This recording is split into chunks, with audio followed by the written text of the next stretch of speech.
Hello दोस्तों, तो मैं आप सभी का हार्दिक स्वागत करती हूँ गुरुकुल ऑनलाइन क्लासेस के इस यूट्यूब चैनल पे। तो दोस्तों, आज हम पढ़ेंगे जैव विकास तथा पारिस्थितिकी तंत्र के बारे में। तो इसको हम पार्ट वाइज करके पढ़ेंगे।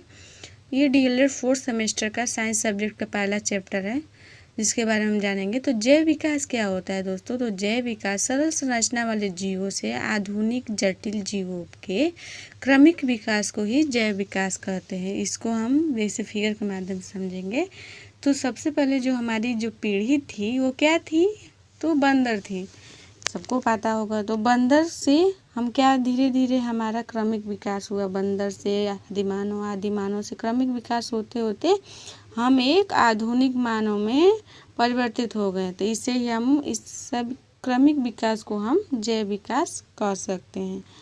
अब जैव विकास शब्द का सबसे पहले प्रयोग किसने किया था? तो जैव विकास शब्द का प्रयोग सबसे पहले हार्बर्ट स्पेंसर नामक वैज्ञानिक ने किया था। अब हम जानेंगे कि जैव विकास के कुछ प्रमाण, जैसे समजात अंग, समृद्धि अंग, अवशेषी अंग के बारे में। तो समजात अंग क्या होते हैं? ऐसे अंग जो संरचना और उत्पत्ति में तो समान होते हैं, लेकिन उनके कार्य में उनका जो कार्य होता है वो भिन्न होता है। जैसे सील के फ्लिपर की अगली टांग तैरने के लिए, पक्षी के और चमगादड़ के पंख उड़ने के लिए, घोड़े की अगली टांग दौड़ने के लिए, मनुष्य के हाथ कुछ पकड़ने के काम आते हैं, जिसको हम चित्र में देखेंगे। तो ये देखिए आपका चित्र है बैट, यानी बैट के जो पंख हैं वो क्या होते हैं? हमारे उड़ने के काम आते हैं। ये जो मछली है, व्हेल मछली, उसके जो पाद हैं वो क्या होते हैं? वो तैरने के काम आते हैं। चीता है, मनुष्य है, यानी इनकी सबका अलग अलग कार्य, लेकिन इनकी उत्पत्ति और संरचना समान है। अब हम जानेंगे समृद्धि या समरूप अंग किसे कहते हैं। तो समृद्धि अंग क्या होता है? ऐसे अंग जो संरचना और उत्पत्ति में तो भिन्न होते हैं, लेकिन उनका जो कार्य होता है वो समान होता है। जैसे अगर इसको हम एग्जाम्पल देखें तो कीटों की जो पंख होते हैं काइटिन के बने होते हैं, इनमें कंकाल नहीं होता है। जबकि चमगादड़ के जो पंख होते हैं धड़ के नीचे जो फैली एक त्वचा होती है उससे बने होते हैं, लेकिन इनका जो कार्य है ये देखिए भिन्न भिन्न है। जैसे इसको हम देखेंगे चित्र के माध्यम से। तो देखिए आप यहाँ पे क्या है? यहाँ पे बर्ड विंग्स है, वाइट विंग्स है, इंसेक्ट विंग्स है, यानी ये काइटिन से बना हुआ है इनका। ये चमगादड़ का देखिए पंख, जो त्वचा उनकी होती है नीचे की, वो उसके त्वचा से अटैच होता है, उससे बना होता है। लेकिन इनका जो कार्य जो है सबका एक ही कार्य है। क्या है सबका कार्य? उड़ना उनका काम है। इसे समरूप या समृद्धि अंग कहते हैं। अब हम जानेंगे कि अवशेषी अंग क्या होता है। अवशेषी अंग वे अंग होते हैं जो जंतु या मनुष्य के शरीर में तो होते हैं, लेकिन उनका कोई उतना महत्व नहीं होता है। जैसे कि हमारा ये निमेशक झिल्ली हो गया, और क्या हो गया? कड़पल्लों की पेशियाँ, कुछ कृमि परिशेष का आक्लदार। जैसे इसको हम चित्र के माध्यम से देखेंगे। देखिए जैसे पुरुषों के वो जो ये शरीर पे कुछ बाल होते हैं जिसका कोई महत्व नहीं होता है। मनुष्य के शरीर पे ये बाल होने का कोई महत्व नहीं है, लेकिन फिर भी ये होते हैं। ये अवशेषी अंग है। जैसे हमारा ये कृमि यानी अपेंडिक्स है, जो हमारे शरीर में तो होता है लेकिन इसका कोई महत्व नहीं है। ये हमारी आँख में निमेशक पटल होती है, लेकिन इसका कोई महत्व नहीं है। ये हमारे कान में कड़पल्लों की पेशियाँ पाई जाती हैं, लेकिन इसका कोई महत्व नहीं है। तो इस तरह से हमारे अवशेषी अंग हो गए। अब हम जानेंगे किसके बारे में? जैव विकास के सिद्धांत के बारे में। तो जैव विकास के सिद्धांत मुख्यतः 4 दिए गए हैं। जैसे पहला सिद्धांत हमारा क्या है? लैमार्कवाद का सिद्धांत। दूसरा है डार्विनवाद का सिद्धांत। तीसरा है नव डार्विनवाद का सिद्धांत। और चौथा हमारा उत्परिवर्तन का सिद्धांत। तो सबको लाइन बाय लाइन हम पढ़ेंगे। तो हम सबसे पहले देखेंगे लैमार्क का सिद्धांत क्या है। जैसे लैमार्क के सिद्धांत को अंगों का कम उपयोग या अधिक उपयोग का सिद्धांत भी हम कहते हैं। जैसे लैमार्कवाद ने सबसे पहले एक पुस्तक लिखी थी। उनके पुस्तक का क्या नाम था? एग्जाम में पूछ देता है, जिसको हमें याद रखना है। जैसे फिलॉसफी जूलॉजिक उनके पुस्तक का नाम था, जिन्होंने किस सन में दिया था? 1809 में उन्होंने एक पुस्तक लिखी थी। उनकी जो पुस्तक थी उनमें 2 अवधारणाएं उन्होंने जैसे सिद्धांत में अपने दिया था। अंगों का कम या अधिक उपयोग, जैसे अगर कोई जीव है वो अपने अंग का अधिक से अधिक उपयोग करेगा तो उसका विकास अधिक होगा, अगर उसका कम उपयोग करेगा तो धीरे धीरे वो समाप्त हो जाएगा उसके शरीर से। जैसे हमारी जो पहले पीढ़ी थी, पहले जो पीढ़ियाँ हुआ करती थी उनकी पूँछें पाई जाती थी, तो लेकिन उसका उपयोग था ही नहीं तो वो धीरे धीरे समाप्त होता गया।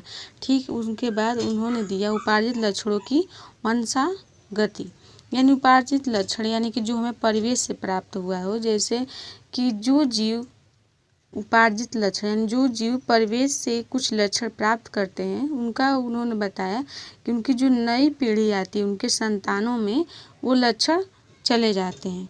बट क्या है कि ऐसा नहीं है। क्यों? लैमार्कवाद के इस सिद्धांत को खंडन करते हुए किसने? लैमार्कवाद के इस सिद्धांत को खंडन करते हुए बीजमैन ने 1892 में जो जर्मन के वैज्ञानिक थे उन्होंने क्या किया, एक रिसर्च किया किस पे? चूहों की पीढ़ियों। उन्होंने 20 से 80 चूहों की पीढ़ियों पर रिसर्च किया और उनकी पूँछें जो थी उनको काट दिया। फिर उन्होंने देखा कि जो उनकी नई पीढ़ियाँ आ रही हैं उनकी पूँछ नहीं कटे हुए हैं, यानी कि जो चूहे उत्पन्न हो रहे हैं, यानी जो चूहे जो नई पीढ़ी उनकी आ रही है वो ठीक ठाक हैं, यानी स्वस्थ चूहे हैं। तो फिर ये इस प्रूफ से उन्होंने प्रूफ कर दिया कि लैमार्कवाद का जो उपार्जित लक्षणों की वंशागति सिद्धांत है वो प्रूफ नहीं हो पाया, सिद्ध नहीं हो पाया। फिर इसी क्रम में हमारे एक नए वैज्ञानिक आते हैं, डार्विनवाद। उन्होंने क्या कहा, उन्होंने अपनी बुक लिखी, किस सन में लिखी अपनी एक बुक? 1859 में एक अपनी बुक लिखी, प्राकृतिक वर्ण या चयन द्वारा नई जाति या उत्पत्ति नामक एक बुक लिखी। उनकी बुक का नाम ये है। अब हम जानेंगे उन्होंने क्या कहा। उन्होंने कहा कि जो प्रकृति है वही जीवों का चयन करती। उनके सिद्धांत का मुख्य बिंदु यही था कि जो प्रकृति वही जीवों का चयन करती, यानी प्रकृति जिसको चाहेगी उसको रखेगी, जिसको नहीं चाहेगी वो नष्ट हो जाएगा।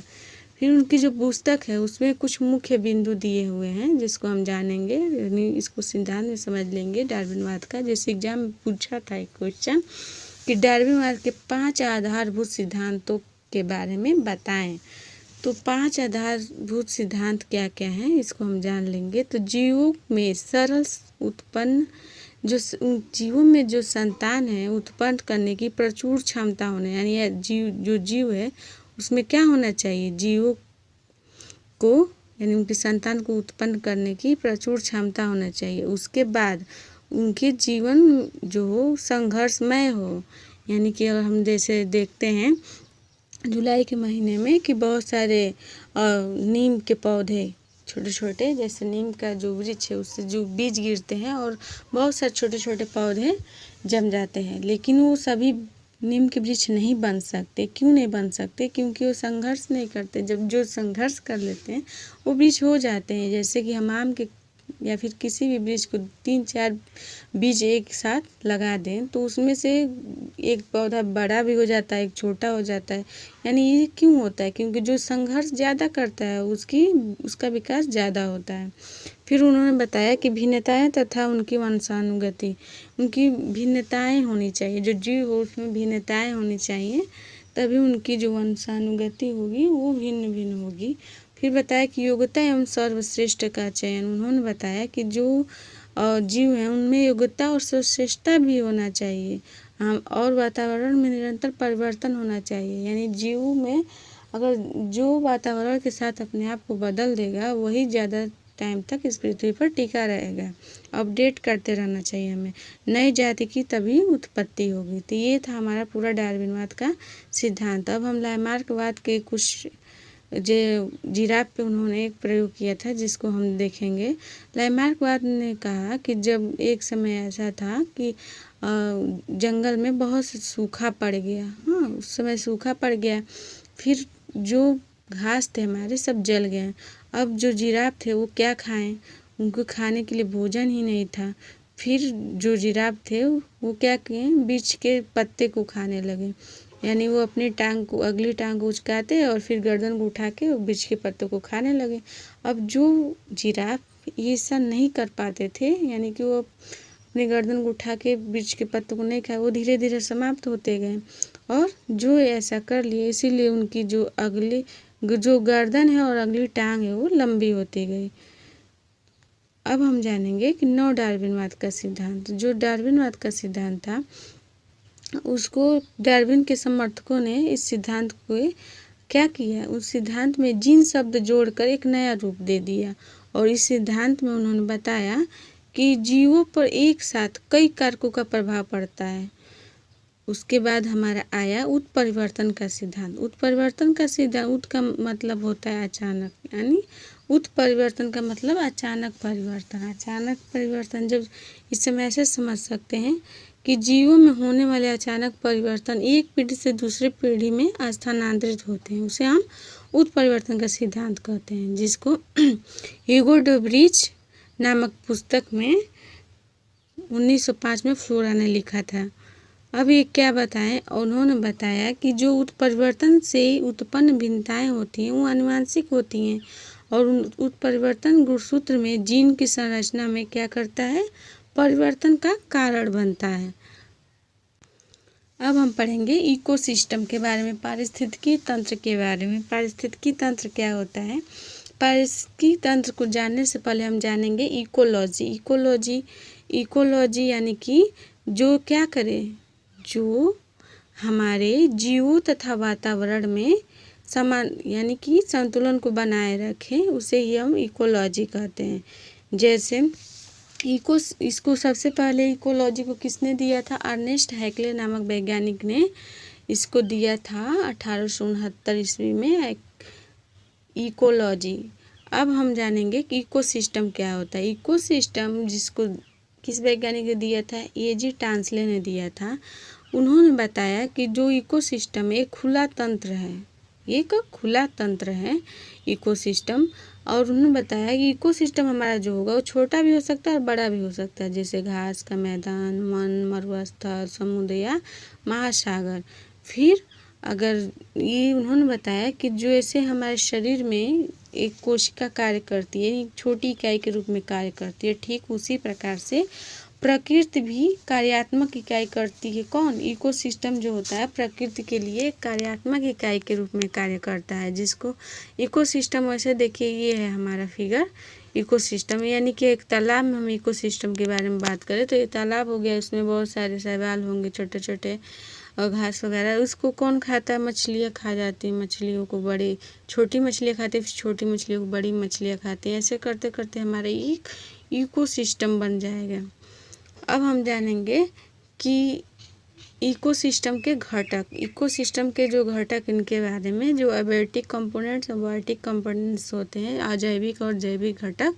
तो जो अजैविक घटक होते हैं उसको भी दो पार्ट में डिवाइड किया गया, इनऑर्गेनिक कंपोनेंट्स और ऑर्गेनिक कंपोनेंट्स। इनऑर्गेनिक कंपोनेंट के अंतर्गत अकार्बनिक और अकार्बनिक घटक, दो घटक आते हैं हमारे। अकार्बनिक घटक में हम देखेंगे तो मृदा हो गया, जल हो गया, वायु हो गया, खनिज हो गया, और हमारा नाइट्रोजन हो गया, कार्बन डाइऑक्साइड और जल। ये सभी हमारे किसके अंतर्गत आते हैं? तो अकार्बनिक घटक के अंतर्गत आते हैं। और जो कार्बनिक घटक होते हैं जैसे कार्बोहाइड्रेट, प्रोटीन, वसा, ये सब हमारे ऑर्गेनिक कंपोनेंट्स के अंतर्गत आते हैं। अब हम जानेंगे कि जैविक घटक क्या होते हैं। जैविक घटक को हम उत्पादक, उपभोक्ता और अपघटक के रूप में जानेंगे। तो उत्पादक क्या होता है? उत्पादक वो होता है कि जो प्रकाश संश्लेषण से क्रिया करके, यानी भोजन बना के, जल और पत्तियों, जैसे कि हमारा पौधा हो गया, वो अपना भोजन स्वयं बनाता है, यानी ये उत्पादक में आ जाएंगे। फिर उपभोक्ता में कौन आएगा? जो उत्पादक को खाते हैं उसे उपभोक्ता कहते हैं। ये तीन पार्ट में इसको हम डिवाइड किया गया है, primary consumer, secondary consumer, tertiary consumer, यानी प्राथमिक उपभोक्ता, द्वितीय उपभोक्ता और तृतीय उपभोक्ता। अब हम जानेंगे कंपोज क्या होता है। कंपोज यानी अपघटक क्या होते हैं, यानी इन सभी को जो उपभोक्ता है उसको उपभोग करता है, यानी अपघटक करता है, डिकम्पोज करता है। कौन? अपघटक, जैसे बैक्टीरिया, वायरस हो गए। अब हम इसके आगे पढ़ेंगे खाद्य श्रृंखला। खाद्य श्रृंखला का ये फिगर है, हमारा चेन है। जैसे कि ये पौधे हैं, पौधे हैं, पौधे को कौन खा रहा है? तो चूहा खा रहा है, ठीक है। चूहा, फिर पौधे को चूहा नहीं खा रहा, सॉरी, पौधे को टिड्डा खा रहा है। टिड्डा को ऐसे कौन खाएगा? टिड्डा को हमारा, ये देखिए फिगर में तो चूहा दिया, लेकिन ऐसे पक्षियाँ खाएंगे। टिड्डा को सांप, मेढक खाता है। मेढक को, जैसे हमारा पौधा हो गया, पौधे को कौन खा रहा है? तो पौधे को खा रहा है हमारा, पौधे को हमारा खा रहा है टिड्डा। टिड्डा को कौन खाएगा? मेढक। मेढक को कौन खाएगा? तो सांप यहाँ खा जाते हैं, सांप, या फिर ये आपका सांप को कौन खा जाता है? ईगल खा जाता है। इस तरह कई होते हैं, ऐसा नहीं है कि यही है। फिर हम ये जानेंगे खाद्य, यानी कि खाद्य चैन के बारे में ये हो गया था। अब हम जानेंगे कि जो खाद्य जाल होता है वो कैसे होता है। तो ये सब जानने से पहले हमको इसको जानना बहुत ही अति आवश्यक है। जैसे हमने देखा कि ये अपघटक, उपभोक्ता, उत्पादक, ठीक। जैसे हरे पेड़ पौधे होते हैं, फिर शाकाहारी, मांसाहारी, सर्वाहारी, यानी ये सब किसके अंतर्गत आते हैं? जैसे उपभोक्ता के अंतर्गत आते हैं। जैसे 100 पौधे हैं तो उसके हिसाब से शाकाहारी, यानी पौधों के हिसाब से शाकाहारी की, जो शाकाहारी होंगे वो कम होने चाहिए, मांसाहारी उसके कम होने चाहिए। ये जो ऊर्जा का पिरामिड है, इस लेवल में बना होना चाहिए।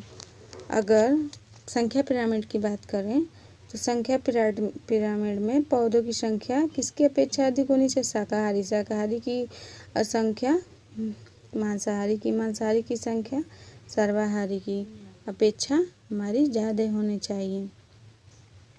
तो खाद्य श्रृंखला क्या होता है? खाद्य श्रृंखला जब उत्पादक का उपभोग प्राथमिक उपभोक्ता द्वारा, और फिर प्राथमिक उपभोक्ता का उपयोग द्वितीय उपभोक्ता द्वारा, द्वितीय उपभोक्ता का उपयोग किसके द्वारा? तृतीय उपभोक्ता, यानी क्रम से चयन चलता रहता है। इसी को हम खाद्य श्रृंखला बोलते हैं। जैसे अभी फिगर में हमने देखा। फिर ये मान लीजिए घास है, ठीक है। घास को कौन खा रहा है? टिड्डा। टिड्डा को कौन खा रहा है? मेढक। मेढक को कौन खा रहा है? सांप। सांप को कौन खा रहा है? बाज पक्षी। फिर ये जब इसकी मृत्यु होगी तो ये घटक होगा, फिर इसको कौन? वायरस बैक्टीरिया खाएंगे, और वायरस बैक्टीरिया खाएंगे तो मिट्टी बन जाएगा। मिट्टी जब बन जाएगा तो फिर वहाँ से पौधे निकलेंगे, और पौधे निकलेंगे, फिर इसी तरह ये हमारा चयन चलता रहेगा। फिर हम जानेंगे कि खाद्य जाल क्या होता है। खाद्य जाल को देखेंगे। खाद्य जाल पारिस्थितिक तंत्र में एक से अधिक जाल, यानी कि जालों का समूह को ही हम खाद्य जाल कहते हैं। खाद्य श्रृंखला के समूह को देखिए। खाद्य श्रृंखला जैसे कि ये पौधा हो गया, ठीक। ये आपका पौधे हो गया, उत्पादक के रूप में काम करेंगे। इसको टिड्डा भी खा रहा है, चूहा भी खा, खरगोश भी, यानी ये मतलब जो शाकाहारी जो हैं वो सब हमारे प्राथमिक उपभोक्ता के अंतर्गत आएंगे। फिर उसको द्वितीय उपभोक्ता खा जाएंगे, जैसे छिपकली, सांप, ये सब खा जाएंगे। फिर तृतीय उपभोक्ता में बाज, चील खाएंगे। फिर उसका क्या होगा? फिर उसका, उनके मरने के बाद उनका अपघटन होगा। किसके द्वारा? बैक्टीरिया, वायरस उनको खाएंगे। खाने के बाद उसे मिट्टी बना देंगे। मिट्टी बनने के बाद वो क्या होंगे? अपघटक के रूप में बदल जाएंगे, और ये वहाँ से जब मिट्टी बनेगा तो उसमें से बीज, यानी पौधे निकलेंगे। फिर इसी तरह ये चेन चलता रहेगा। तो ये हमारा खाद्य जाल हो गया। इससे हमारा क्या होगा? इससे हमारा जो पृथ्वी का संतुलन है वो बना रहेगा। तो दोस्तों, अगर वीडियो पसंद आए तो वीडियो को लाइक करें और शेयर करें, और हमारे चैनल को सब्सक्राइब करें। आप जितना ही वीडियो को लाइक और शेयर करेंगे, और चैनल को जो अब तक नहीं सब्सक्राइब किए हैं वो सब्सक्राइब करेंगे, ताकि हम अपना अगला वीडियो जल्द से जल्द बना सकें। Thank you so much.